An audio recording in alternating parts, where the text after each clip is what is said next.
So not only has the Hyundai Tucson been extremely popular content-wise here on the channel, it is currently some of Hyundai's best-selling product within their lineup, both in the ICE and the hybrid powertrains, and for good reason. Now for 2025, Hyundai gave the Tucson a mid-cycle refresh for its current generation, which did debut for the 2022 model year, updating some of the styling on the exterior, new wheel designs, but most of the change did happen on the interior and kind of behind the scenes with the updated technology, feature set, driver assistance technology, and adding a few features to this fully loaded Limited to make it even more competitive within the compact SUV space.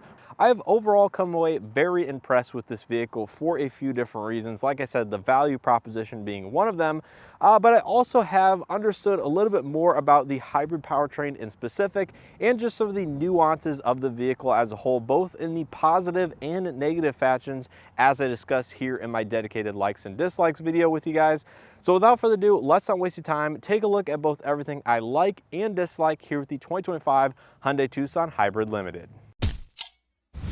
Now my first like is going to be a little bit of a subjective one, but that is going to be the 2025 aesthetics and overall appearance of this vehicle versus that of the pre-facelift versions. Now if you guys haven't seen the 2024 versus 2025 Tucson Limited side-by-side comparison video, make sure you guys check that out because it's a very helpful, useful one to know exactly what changed both aesthetically as well as the content and features inside the vehicle. Overall, I think the aesthetics of this vehicle is very attractive. From the revised front fascia, this one being a Limited, does get the darkened chrome grille with the black Hyundai logo, full LED lighting, which was tweaked for this model year. And then out back of the vehicle, you got similar revisions for the bumper and some of the trim pieces, but Hyundai made functional enhancements to the rear window wiper, believe it or not, changed the badging inside the glass and actually made the wiper sweep just that much larger than the 2022 through 2024 models. So visibility during winter or inclement weather should be just a tad better than that of those older model years. Of course, new wheel designs across the lineup, but interior is where really a lot of the functional and aesthetic change did occur. Now, speaking of overall aesthetics and design, my second like has to do with the interior, specifically with the amount of driver room and this new center console design. So for 2025, Hyundai relocated the shift-by-wire system here that was located on the center console here to the shifter column, which is just like that of other Hyundai products.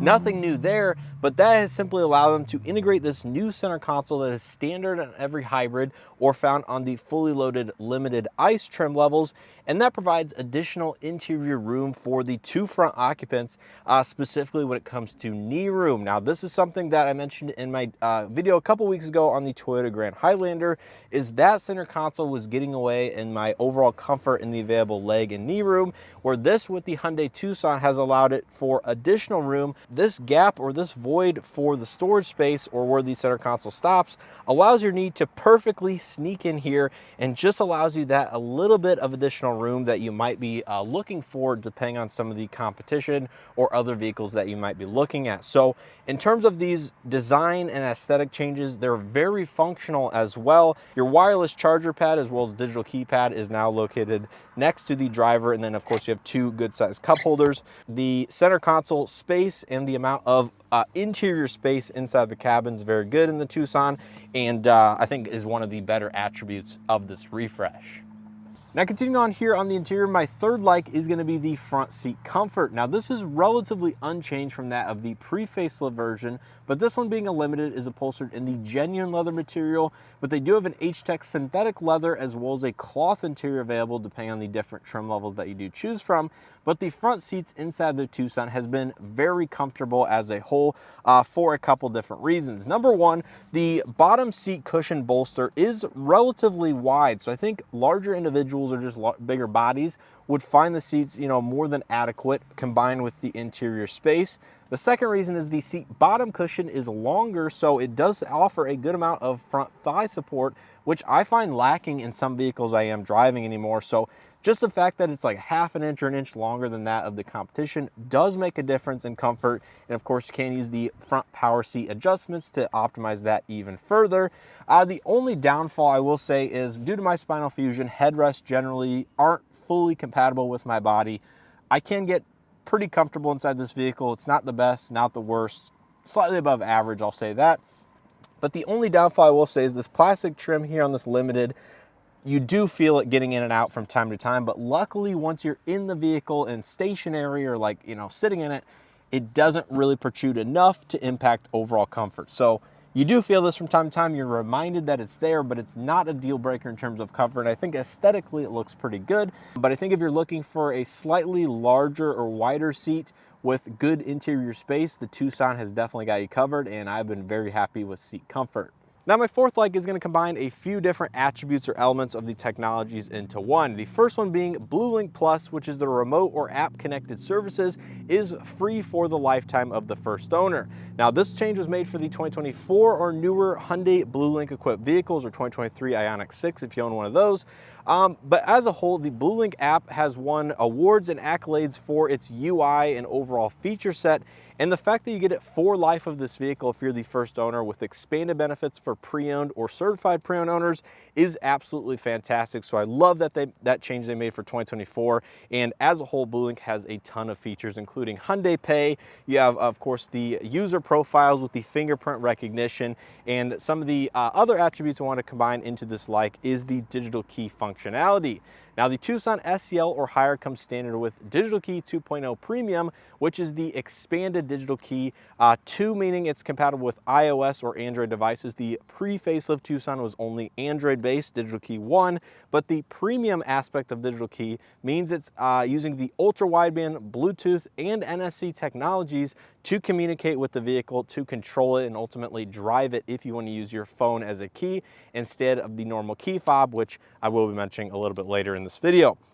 But unlike the Sonata, which had the same system, which I featured on the channel about 2 weeks ago now, the Tucson's been very responsive in how it, incorporates the touch type door handles. So that's going to kind of be the third attribute of this, is the touch type door handles have been very responsive and quick to react. And if you're using the Digital Key 2.0 with your phone as the key, you can simply walk up to it with your phone in your pocket, touch the door handle just like this. It will unlock, allow you to get inside, and basically you can start the vehicle like you would with a normal proximity key fob without having to put your phone on the wireless charger in the center console if you don't wish to do so. Now, using the touch buttons, you can see they do have their quirks and features from times, but as a whole, I think it has been a touch more responsive than that of the Sonata, to where I'm not always second guessing. It's still hit or miss at times. So take it for what it's worth. I haven't had as many situations where I've had to double pull the handle as I did of the Sonata just a couple weeks ago. But clearly from time to time,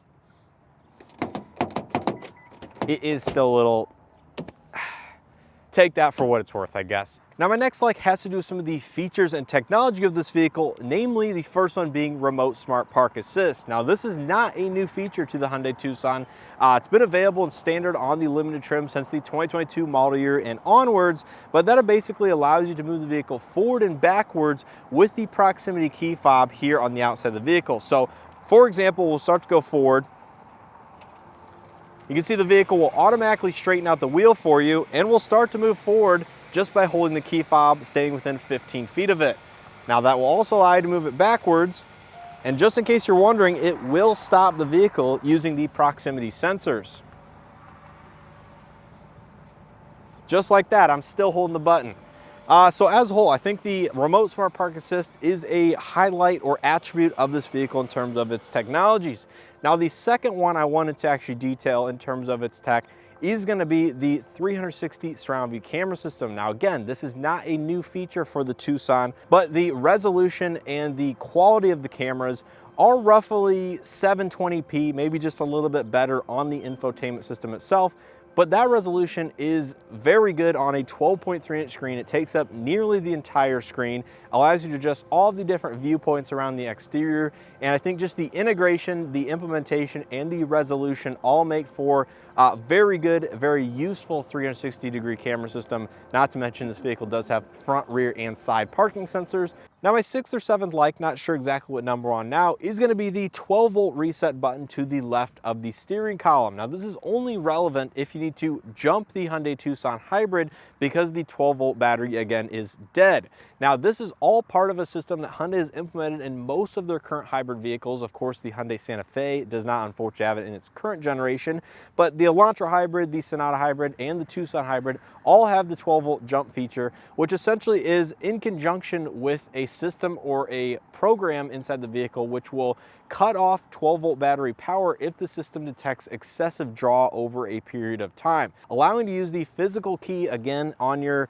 new proximity fob, don't love that, to basically undo a cover here on the driver's side door handle, pop this off. There's a key slot. You can manually unlock the driver's side door, get in and press that button to the left of the steering column, and it will bring the Tucson back to life by jumping the 12-volt battery using the high voltage battery on board, providing a little bit of additional power and allowing you again to turn on the vehicle and drive away without having to use a jump box, for example, to get underneath the hood and actually power the 12-volt battery manually. Now, my next like has to do with the refresh once again, and that is all the physical buttons and knobs and switchgear that Hyundai brought back for the 2025 versus those earlier models. So as you guys might have known, if you own a 2023 through 2024 limited trim level, you got all the touch type buttons here for the infotainment system, which honestly were very annoying and just were much harder to operate versus that of physical buttons and knobs. So my final like with the Hyundai Tucson Hybrid Limited in specific is going to be the value and the price you're paying for this fully loaded model and all the features and technology that you're getting. Now for 2025, the Tucson Limited Hybrid currently starts at $42,745, including destination. Now, of course, we'll have to see how that pricing may change over the coming months or the next model year. As we know, we are dealing with a tariff situation currently, but as this vehicle sits, for the introductory MSRP versus that of the competition, you are getting a hell of a lot of vehicle for a small price increase over the 2024 model, which was already a very good value proposition. When you start to look at the competition for a very similar price point, if not maybe just a little bit more, you're actually sacrificing a little bit in terms of their features and technology, and I would say the overall package in terms of value versus the Hyundai Tucson right here. So if you're looking for very good competitive fuel economy, very good competitive powertrain output figures, and just a very good well-rounded package, that is certainly going to be the Hyundai Tucson Hybrid Limited. I'm not saying those other vehicles don't offer very similar amounts of value, but I think ultimately when you go feature for feature, what you're getting in the Hyundai Tucson Hybrid for the price point just barely outdoes the competition. So let's do it here for all my likes with the Hyundai Tucson Hybrid. Now let's get into things that I didn't love so much over the last 6 days. So I think my first dislike actually has to do with the powertrain just a little bit, not so much in its performance, but ultimately how it sounds under moderate to hard acceleration. So under the hood of the Tucson Hybrid, you can find a 1.6 liter turbo paired to a single electric motor, 6-speed automatic, and standard all-wheel drive, producing 231 horsepower and 258 pound-feet of torque, which is actually fairly robust for a vehicle of this size and everything in this segment. But my issue, or I guess nitpick about the powertrain, is going to be how it sounds under moderate to hard acceleration. And I would almost describe this as a wheezy sound. Above, 4,000, 5,000, and then upwards of 6,000 RPM in the sport mode under full acceleration, it just doesn't sound the best. 4 cylinders in general are typically buzzier sounding, and that's just, to be expected. But compared to other vehicles I've driven, and had recently, ultimately I think it just sounds a little bit buzzier, wheezier, and it does sound like it's working fairly hard at times to get you up to that speed if you really put your foot down into it. Now if you drive it less aggressively or just like maybe the average person would, it might not be such a big deal. But if you like the performance attributes of the Tucson Hybrid, you will be hearing this powertrain quite a bit and hear the engine working. Now my second dislike is going to be the fact that the Tucson or any Hyundai product currently does not offer any sort of automatic seat climate control for the heated or ventilated front seats. Now this is a feature you will find in the compact SUV space. The one that comes to mind is going to be the CX-50, has the automatic functionality to heat or ventilate the seats depending on the ambient temperature, other obviously criteria that they do program into it. But you have to manually control the seats in the Hyundai Tucson, and that has been the case for, the last several decades. But more recently, over the last, I would say, 8 to 10 years or so, vehicles have started rolling out automatic seat climate to take that off of the user control if they don't want to mess with it, and it will automatically heat or cool the seats depending on how you have the climate control set, the ambient conditions, etc. And I really wish Hyundai would start to debut that feature inside of their newer products, because I think it would ultimately make it a little bit more competitive. And I've honestly really enjoyed using the automatic seat climate whenever that feature is available to me. Now, my third dislike has to do with two things for Android Auto. The first one is going to be the audio multimedia buttons, just like that of the 2025 Sonata N-Line I tested 2 weeks ago.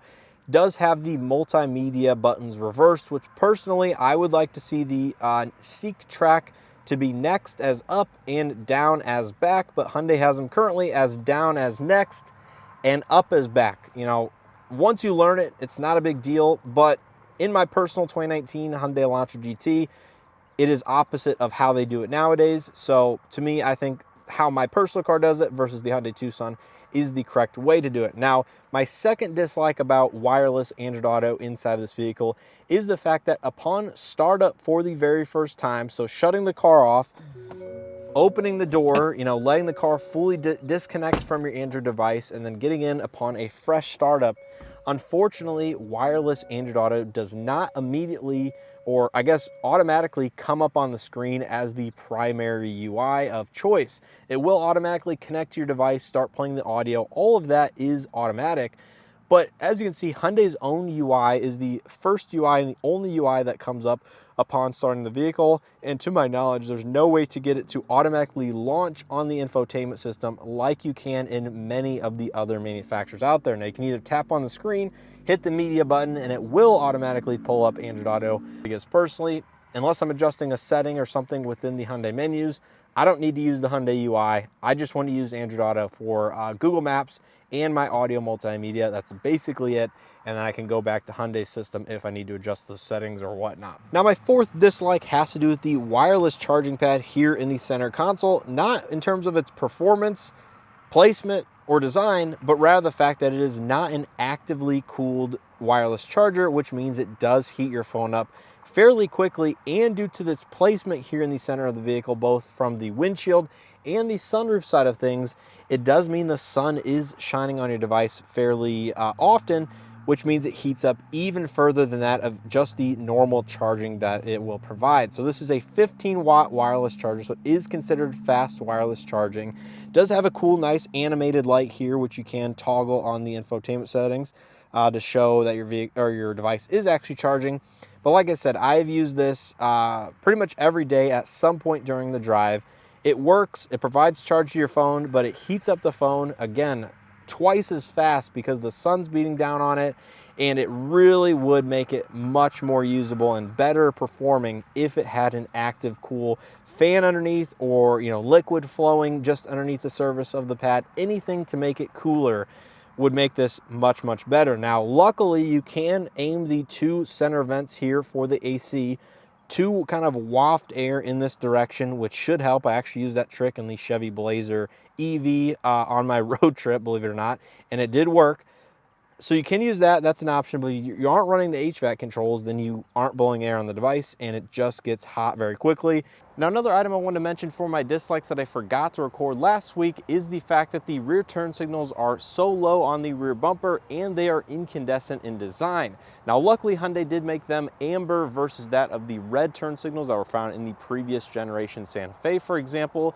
But I know this is a common complaint from owners, prospective buyers out there that might be shopping for a Tucson or other manufacturers that have similar location for their rear turn signals, because this is typically not where your eyes land on a vehicle if you're following them and they want to signal for a lane change or turn, whatever it may be, is the location just being so low in the rear fascia, especially if you're in a big truck following a smaller Tucson like this. It just might be harder to see. Now, luckily, Hyundai did make them amber in design, which does help versus the red indicators on that last generation Santa Fe, but they are incandescent. Even the Kona Limited for 2024 and 2025 got full LED design, amber in nature, and unfortunately Hyundai did not include that here for the 2025 Tucson refresh. And then finally, another small dislike that I forgot to include is the fact that the proximity key fob has this new design, which I mentioned, the Sonata. It is the H logo when you turn it on its side, but overall this key fob is larger in physical dimensions and size from that of the previous key fob. It feels cheap, it's lightweight, has all the same features except the fact that the mechanical key cannot be located inside the key fob, so you have to have a separate key on your keychain or key ring with the mechanical key in case, you know, the 12-volt battery does die or it disconnects, that you need to, you know, manually enter in the vehicle. So overall, this key fob is just a big downgrade from that of the previous or pre-facelift key fob that Hyundai used to use, and I know I'm not the only one out there that doesn't like it. So that's gonna do it here for all my likes and dislikes with the 2025 Hyundai Tucson Limited Hybrid. If you guys enjoyed this video and or found something helpful, hit that like button below, subscribe, share this video with anybody that might be interested in this vehicle, and make sure to check out these Flex Fit hats down in the comment section below if you guys wanna support the channel, support me creating these videos for you guys a little bit further, getting a nice high quality hat. They're a Flex Fit brand. They have them in different sizes, and actually I really like wearing them, and again, I think it's a pretty high quality fit. But nonetheless, also a huge thanks to Hyundai for sending the Tucson Hybrid Limited out for me to test and review. And as a whole, I think it's a great value proposition, the compact SUV space, which is extremely competitive, both from vehicles I've tested and just the variety of vehicles that all compete in this space. I think there's a positive attribute for all of them. Some of them have a few more negatives than others. Ultimately, you guys saw from my negatives, there's not much to dislike about the Tucson Hybrid. Specifically, I think it's a well-rounded package. Hyundai made it even more competitive for 2025, and I just think it will ultimately boil down to which powertrain, hybrid or not, you think is more smooth or well-refined in this segment. Make sure you guys check out my driving review video if you guys want to know a little bit more about this one in a little bit more detail. But I don't think you can go wrong choosing the Hyundai Tucson Hybrid in this space for the price point and the overall value that it has to offer. So let me know what you guys think down in the comment section below. Do you agree, disagree? Want to add anything about the Tucson, your ownership experience, any of that will help prospective buyers on this vehicle? Leave that down in the comment section below. So with all being said, as always, I appreciate your support. Hope to see you guys in the next one.